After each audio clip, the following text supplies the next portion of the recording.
never thought I would be telling this story at the age of 60.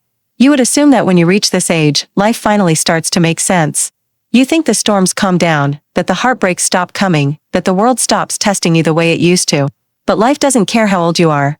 Sometimes it waits until you're tired, quiet, and done fighting, and that's when it hits you the hardest. That's when it sends you a betrayal big enough to shake whatever is left of your faith in people. And that's exactly what happened to me. My name is Evelyn Grant, and I live in a small town on the west coast of the United States. I've lived here most of my life. People know me, or at least they pretend they do. They greet me at the grocery store, wave when I pass by with my little dog, and smile like they carry pieces of my story in their pockets. But they don't. Nobody really knows what happens behind closed doors. And nobody knows how deeply a person can break when they trusted the wrong one. I used to think I was good at reading people. Years of nursing had given me that instinct. But the woman who entered my life 3 years ago fooled me better than anyone ever had. Her name was Claire. A soft-spoken, polite, almost painfully gentle woman who lived 2 houses away. She had just moved in then, a freshly divorced 48-year-old with a tired smile and bruised confidence. Or at least that's what she pretended to be. I still remember the day she knocked on my door for the first time. I was making tea, soft jazz playing in the background, and my back hurting like always.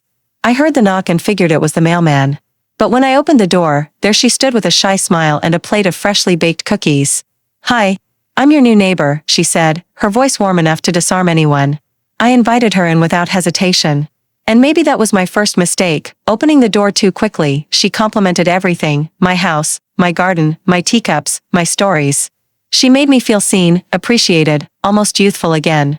At 60, when your children live states away and your husband is long gone under the soil, loneliness becomes your shadow.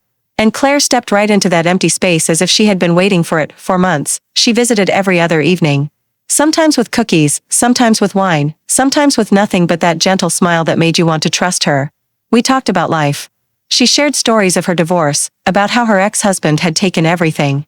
She always looked at me with watery eyes when she said she wished she had someone dependable in her life, someone who didn't use her. I didn't know then that every word she spoke was calculated, but things didn't turn strange immediately. Everything felt natural for nearly a year. She helped me with groceries, fixed my internet when it went down, and even painted my living room because she said she loved reviving old colors. She was the daughter I never had, the companion I didn't expect to find again. I trusted her so much that I eventually gave her a key to my house. I still remember the warmth in her eyes when she held that key. "You trust me this much?" she whispered, and I did. I trusted her with everything I had, but trust is expensive. And she took it all. The first odd moment happened one rainy morning. I was looking for my gold bracelet, my late husband's last gift to me, and I couldn't find it.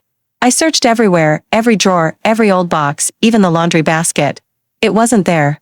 I told Claire about it, but she simply shrugged and said maybe I misplaced it. Her tone was too calm, too casual, but I ignored it. A few weeks later, 2 of my credit card bills appeared higher than usual. Someone had ordered kitchen appliances I never purchased. Expensive ones. I called the company and they told me the orders were placed online from my own account. I felt my chest tighten. It didn't make sense. I could barely use Amazon without calling my son for help. Ordering heavy appliances? Impossible. I started doubting my memory. Maybe age was finally catching up to me. Maybe I did things I forgot about. That's what I told myself every time something strange happened: missing items, random late-night noises, the faint smell of my perfume in the hallway even when I hadn't used it. One evening, I walked into my kitchen and found the back door unlocked. I always locked every door before going to bed. Always. But I told myself I must have forgotten. At 60, forgetting things is normal, right? Claire noticed my worry. She sat beside me, held my hand, and whispered, "Don't stress. You're just overwhelmed. I'm here. I'll help you." And that was the moment something cold crawled under my skin. The way she said it. Too smoothly, too confidently. As if she knew exactly what was going on, but I brushed it off again. Weeks passed. The strange things kept happening. My medication bottles moved from one cabinet to another. My pantry looked rearranged. Lights I never touched would be left on. I tried convincing myself these were harmless things. But my instincts were screaming something else. Then, one night, something happened that silenced all doubts. I woke up at 2:47 a.m. Not to noise, not to a nightmare, but to a feeling, like someone had been standing in my room, watching. The air was heavy. The kind of heavy that makes your heartbeat echo in your ears. I turned on my bedside lamp, and that's when I noticed something terrifying. My bedroom window was open. Why did I never open that window? My hands trembled as I walked toward it. My house was old, the windows were stiff, and opening them required strength. I couldn't have done it in my sleep. No way. And outside, the ground under the window looked disturbed, as if someone had stepped there recently. I froze for a long minute. My breathing felt shallow, like my lungs had forgotten their own purpose. I grabbed my phone and called Claire. No answer, called again, still nothing. The next morning, she arrived at my door with her usual gentle smile. I confronted her immediately, telling her everything. She placed her hand on my shoulder and said, "Evelyn, this sounds like stress. You're scaring yourself. Maybe you should let me stay here some nights. Just so you feel safe." Her tone wasn't comforting, it was controlling, like she wanted me scared. Like she wanted me dependent on her. That night, I couldn't sleep. Not because I was scared, but because something finally clicked. She had the key, she knew my schedule, she knew my medications, she had access to my phone, my laptop, my drawers, everything. And the missing bracelet? And the unlocked back door? And the strange charges on my accounts? And the open bedroom window? It all made sense. She wasn't protecting me. She was watching me.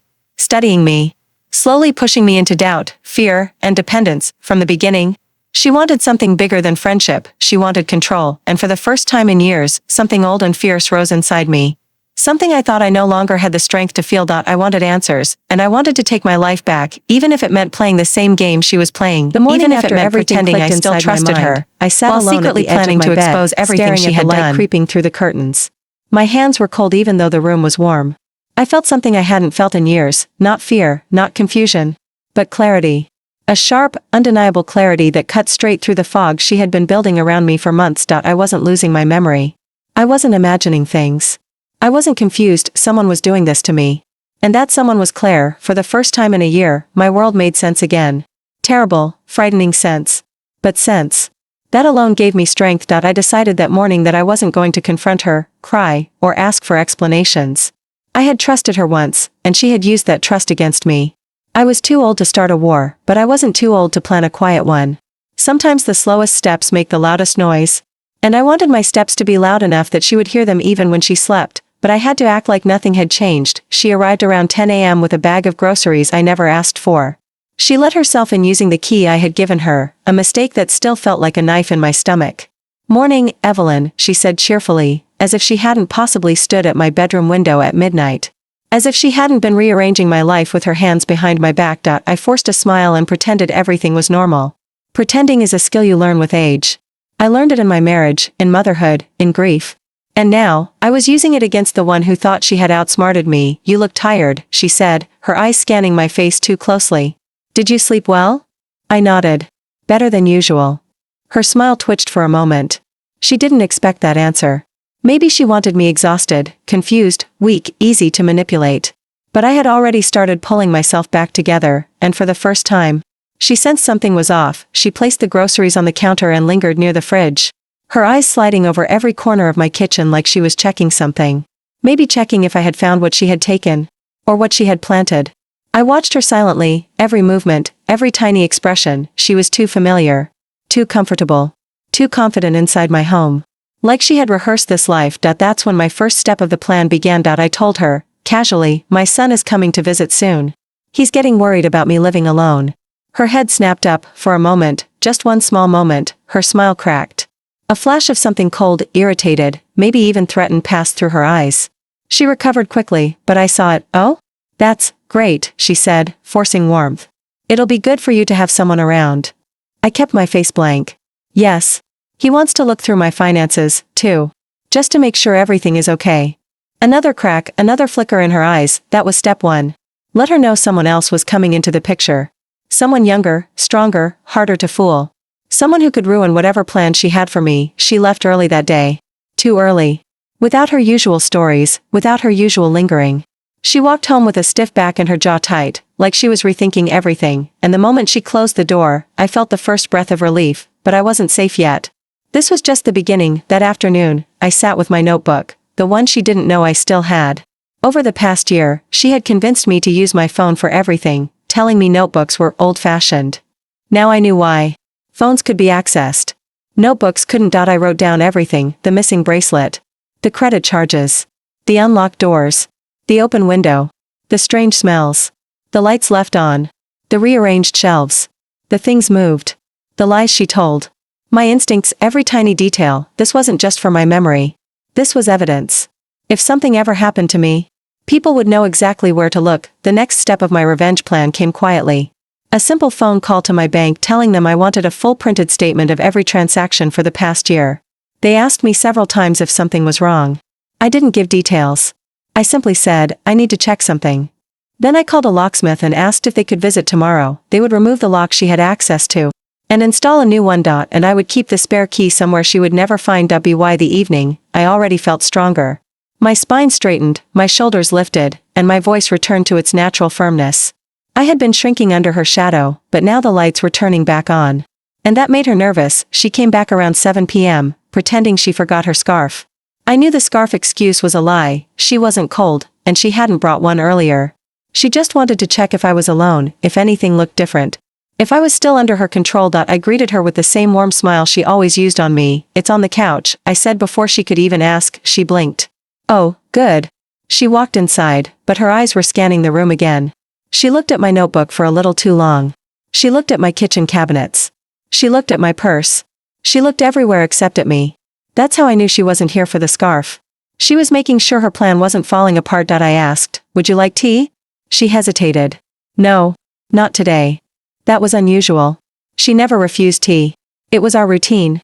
And her refusal told me she didn't want to sit down. She didn't want to relax. She wanted to leave quickly because something felt wrong in her own plan. Before she left, she looked at me with a smile that didn't reach her eyes. You know I'm always here for you, right? I nodded. I know. But inside, I whispered, not anymore. She left again. But this time she didn't turn her porch light on. She stood outside for a few seconds staring at my house. I watched her through the blinds. Her body was still, her face unreadable. It wasn't the look of a friend. It was the look of someone who was losing control. That night, I didn't sleep. I kept the lights dim and stayed awake in the living room chair, listening to every sound outside. The wind was strong, the branches tapping against the windows. Every creak of the house made my heartbeat quicken. My dog rested at my feet but kept lifting his head, sensing my tension. Around midnight, I heard footsteps on the gravel outside, soft, slow, too deliberate to be random. I stood up silently and moved to the side of the window, peeking through the curtains without being seen, and my stomach dropped. There she was, Claire, standing at the edge of my yard. Just standing there. Not moving, watching my house, watching me. Probably, her silhouette looked still, but something about the way she held herself felt wrong. Like she was deciding something. Like she was calculating her next step. She stayed there for a full minute, then turned and walked away into the darkness. I didn't sleep after that. Not even for a second. The next morning, I went straight to the locksmith appointment. They replaced the lock in less than 30 minutes. I stood there watching the old lock sitting on the counter, the same lock she had a key to. The same lock she had slipped through. The same lock that had let her map my entire life. I felt lighter when it was removed. She didn't know it yet, but one door of her plan had closed forever. But the real twist wasn't the lock. The real twist came later that afternoon, when I went to retrieve something from my attic, a box of old family photos. I found something I wasn't expecting, a small, black pouch. Hidden behind one of the wooden beams. I didn't put it there. My hands shook as I pulled it out and opened it. Inside were items that belonged to me, my missing bracelet. My silver earrings. A watch I thought I lost last summer. Small personal things that had disappeared over months. She didn't steal them for money, she stole them. To make me doubt myself. To make me think I was forgetting things. To make me depend on her. To make me feel weak enough to give her full access to my life. But now I had proof, real. Physical proof. My heart raced, not with fear, but with triumph. She thought she was playing with an old, fragile woman.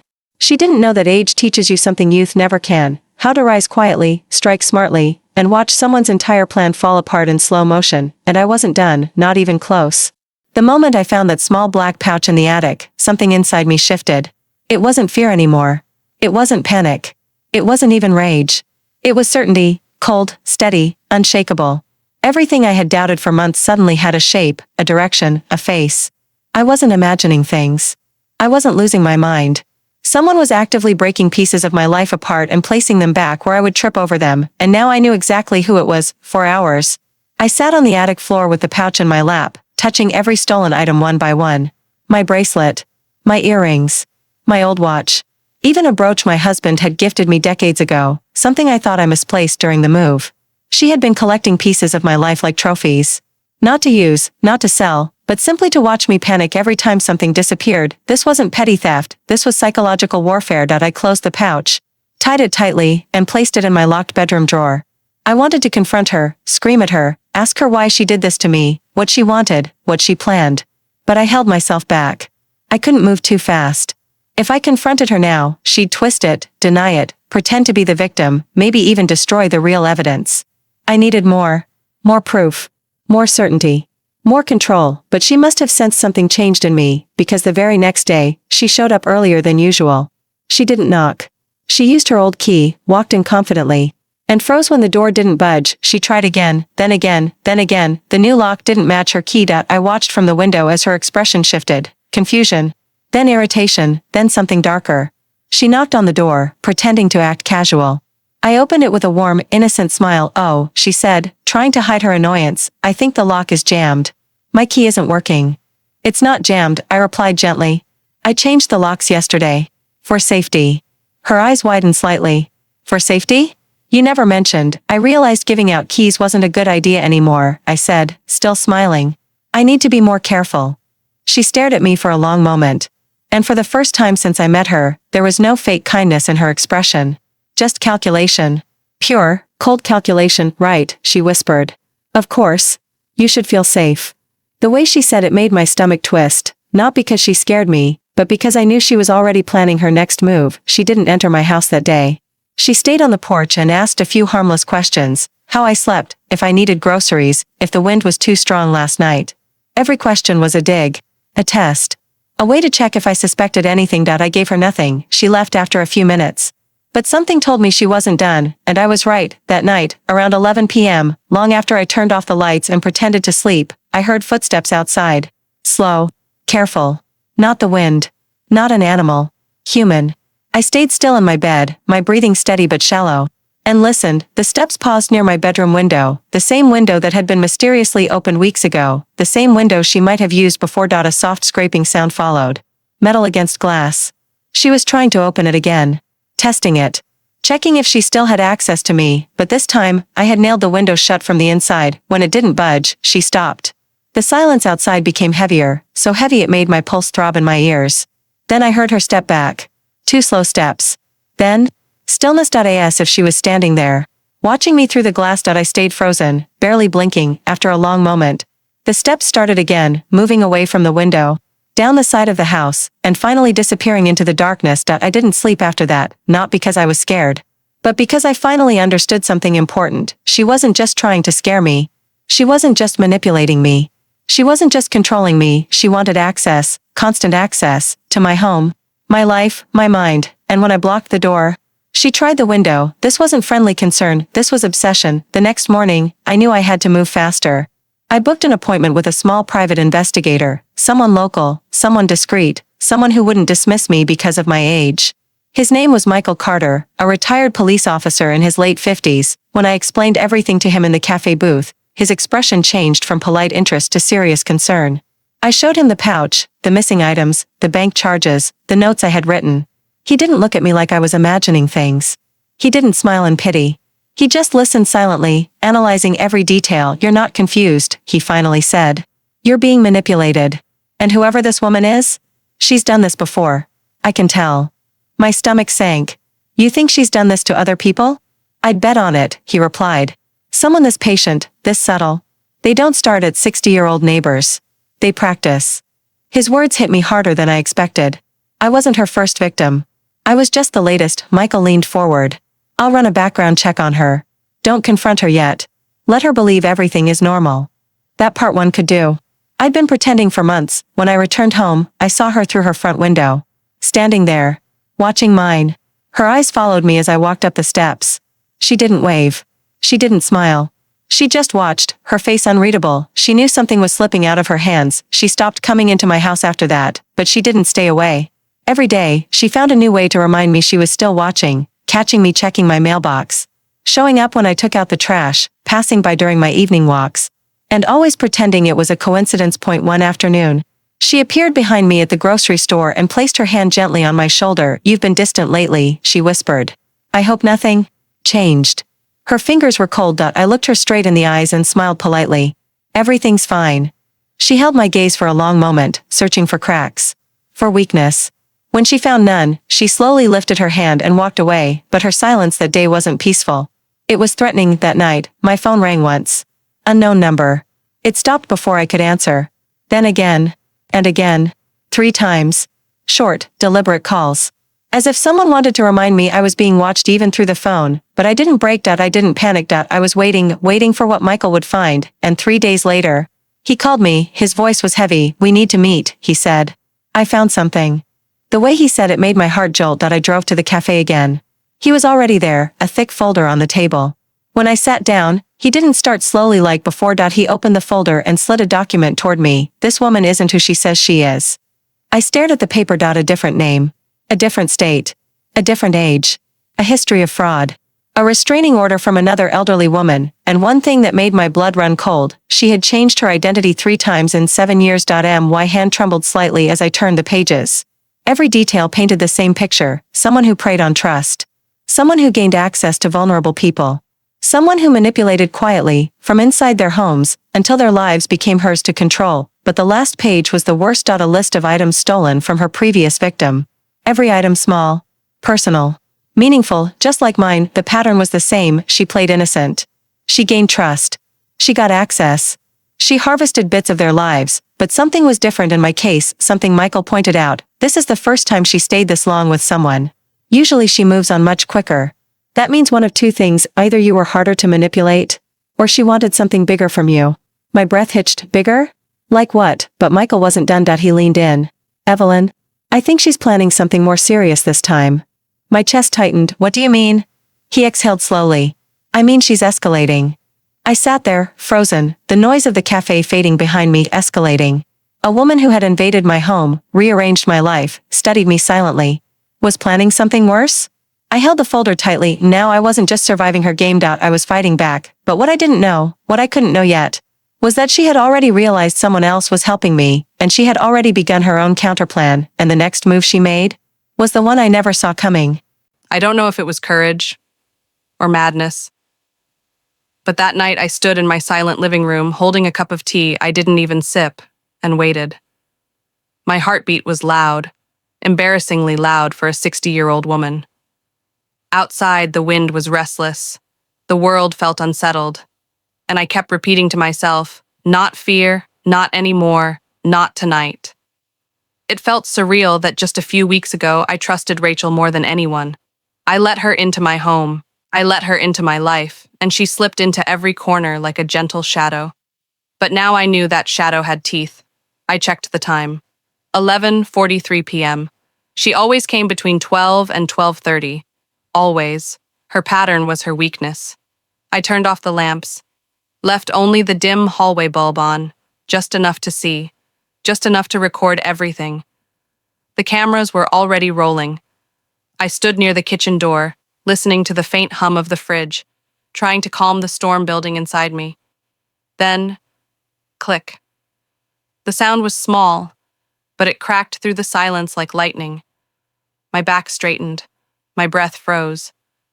A cold wave rolled down my spine. I knew that sound. The back door lock. Her small tool sliding inside, turning metal. Another click. Soft, deliberate. I swallowed hard. Then the third one. The final one. The door eased open, and cold night air slipped into the kitchen, sliding across the floor like something living. My hands trembled, but I forced myself still. I could see her silhouette before I saw her face. Slim, slow movements. Her hood pulled up. Her steps careful. My throat tightened. She didn't come in like a thief with panic or hurry. No. She came inside like a woman entering her own home. She moved with familiarity, comfort, a disturbing calmness. She crossed the kitchen, paused, looked around as if checking if I was sleeping. Then she walked toward the living room, straight toward the small drawer where I kept personal documents. My documents. Her hand touched the handle. That was my moment. Her head turned slightly. Maybe she sensed me. Maybe she felt the air shift. I stepped forward, slow, steady. My voice came out low, broken only by years of held-in fear finally hardening into steel. "Looking for something, Rachel?" She froze. Her hand slipped from the drawer handle. Her shoulders stiffened. Then she turned her head halfway. not all the way, just enough to let her voice tremble. Mrs. Clare, I, I thought you were asleep. I took another step closer. I'm 60, not dead, I said softly. I hear things, I see things, I feel things. Her eyes widened. The darkness around her made them look bottomless. She opened her mouth to speak. Some excuse, some lie, I knew it, but I wasn't giving her the space. Not tonight. I lifted my hand and pointed toward the bookshelf behind her. She turned, slowly, hesitantly. The small red light on the hidden camera winked like a devil's eye. Her breath caught. I walked toward her, each step loud in the quiet room. You've been entering my home for weeks, I whispered. You've been taking things, reading my documents, moving things around, breaking things, watching me lose sleep, watching me question myself, watching me panic. Her lips parted. She inhaled sharply. Mrs. Clare, I can explain. You have been trying to break me. My voice cracked. Why? Her mask finally slipped. Anger flashed in her eyes. A frustrated, dangerous anger. You wouldn't understand, she muttered. Make me, I said. Her jaw clenched. And then she said something that made my knees weaken. You don't remember me, do you? My whole body stiffened. Remember you, I whispered. She took a step toward me. One slow step. You lived in Chicago for 30 years, right? She said softly. Your husband, your work, your home. My chest tightened. What does that have to do with you? She smiled. A cold, broken smile. My mother worked as a cleaner in your building, she said. You fired her. My heart dropped. I never fired anyone, I said quietly. She always said it was your report that ruined her.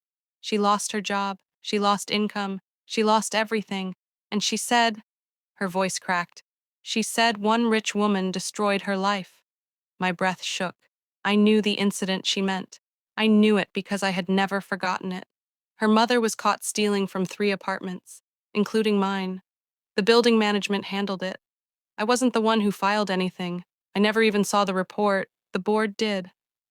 Rachel, I didn't do that, I whispered. But she shook her head aggressively. You're lying. My mother died believing you ruined her life. And I swore. Her voice hardened. I swore I'd make you feel the same. My heart broke, not from fear, from the tragedy of it. You built this entire revenge on a misunderstanding, I whispered. A lie your mother believed. She blinked rapidly. Confusion flickered in her expression. No, that's not true. It is true, I said gently. But you never checked. You never asked. You just attacked. Her eyes filled with something wild, fear, denial, maybe both. Her breathing quickened. You're lying to get out of this, she snapped. And then she looked up and saw the camera again. That's when she broke. She lunged forward, trying to grab it. I didn't move. I didn't scream. I didn't stop her. I simply said, "It's already saved." She froze mid-reach. What? There are 3 cameras, I said softly. One here, one in the kitchen, one near the hallway, all connected to cloud storage. Her face drained of color. Rachel, your plan ends tonight. She stared at me, truly stared, in a way that made my skin crawl. Not angry, not threatening, just lost. Completely lost. I only wanted you to feel what my mother felt, she whispered. And instead, I said softly, you became the thing that ruined your own life. She sank to the floor, just sat there, hands shaking, breathing uneven. I didn't shout. I didn't rage. I didn't humiliate her.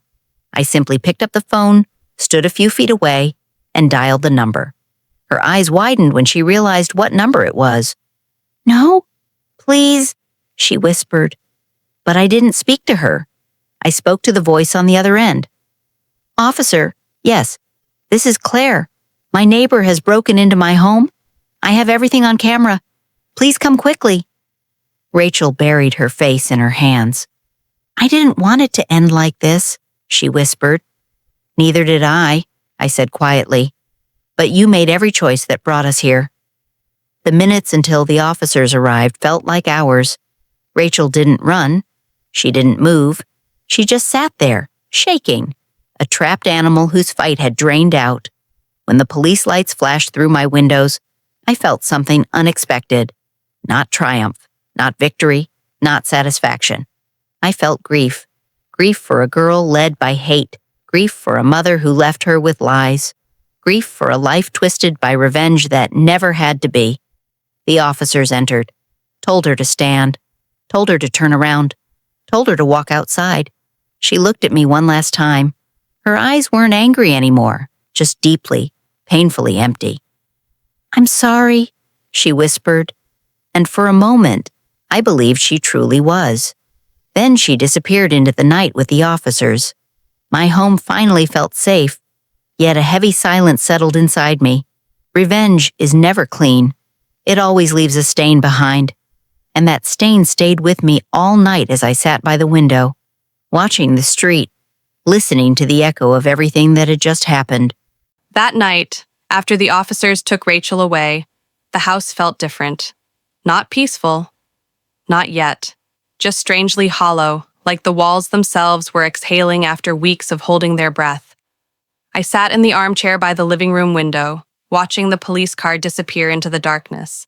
My hands were still trembling, but my mind felt too numb to understand anything.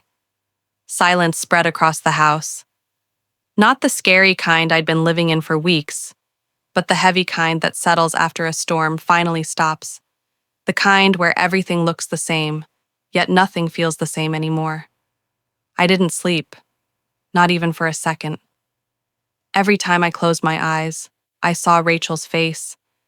Not the angry version, not the manipulative one, but the broken one she showed in the last moment. "You ruined my mother's life." Her voice still echoed in my head, thin and shaking. I had lived 60 years. I had seen people hurt, heal, lie, love, break, rebuild.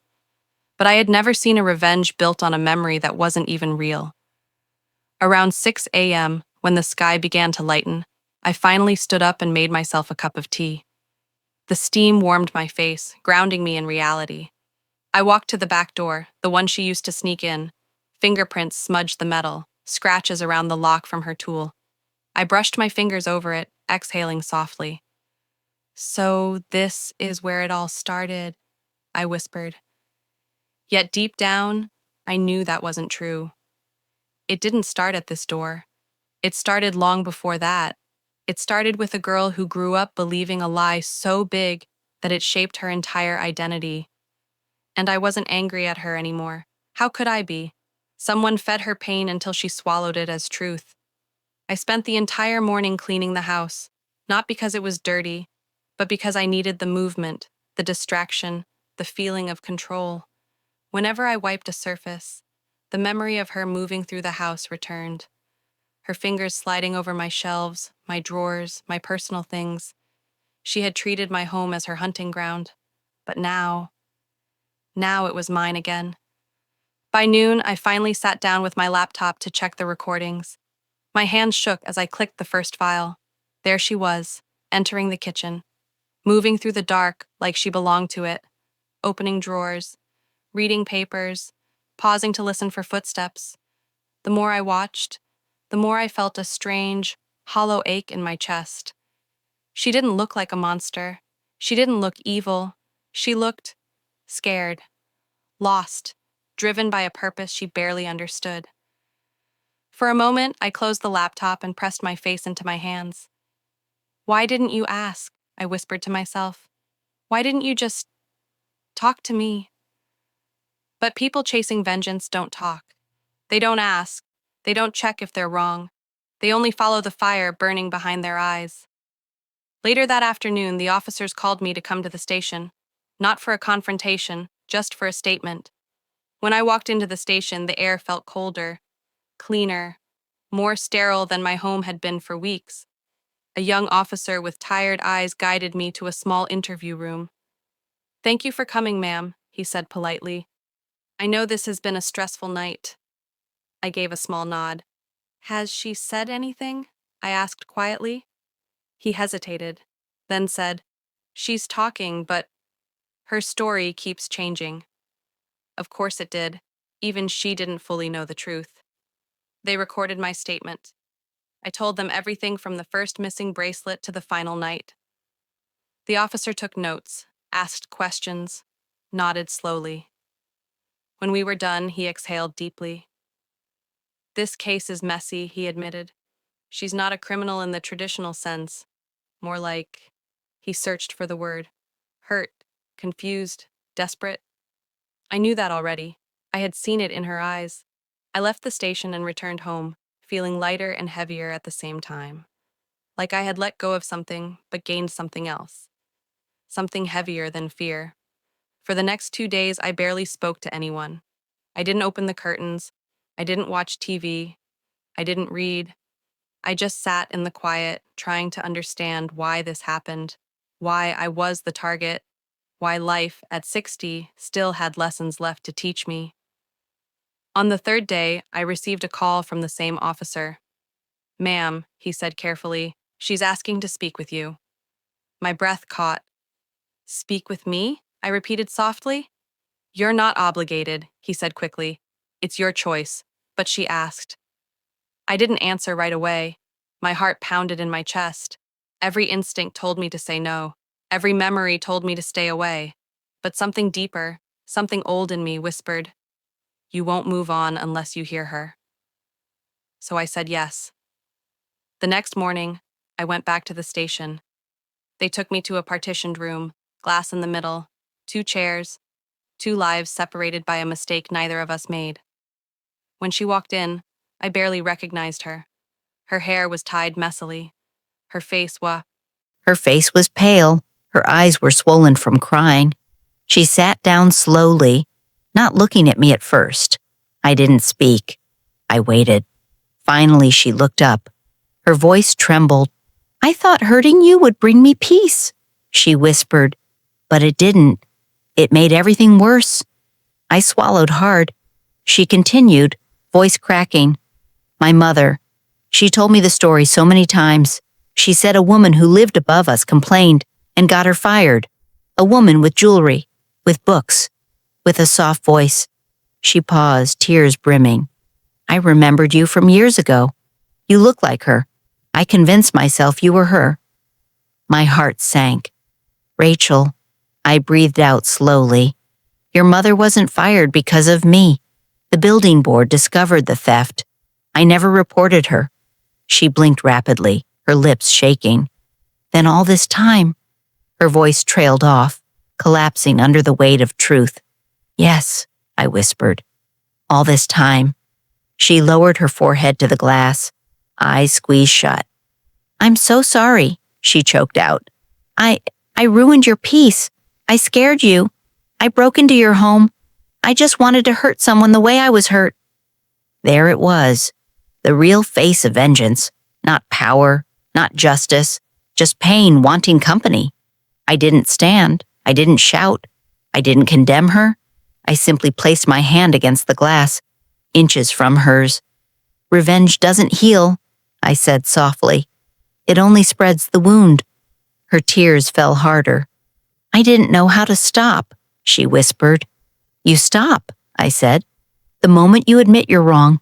And you just did. For a long moment we sat there, two women connected by a mistake neither of us created, but both of us suffered from. When I finally left the station, the sun was warm on my face. I felt something inside me shift. Not forgiveness, not completely, not forgetting, not at all, but understanding.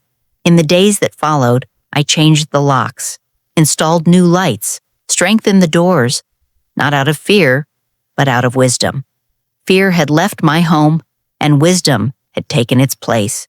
I planted flowers in the backyard, cleaned the attic, opened all the windows to let fresh air in. For the first time in weeks, my house didn't feel haunted. It felt like mine again. It felt alive again.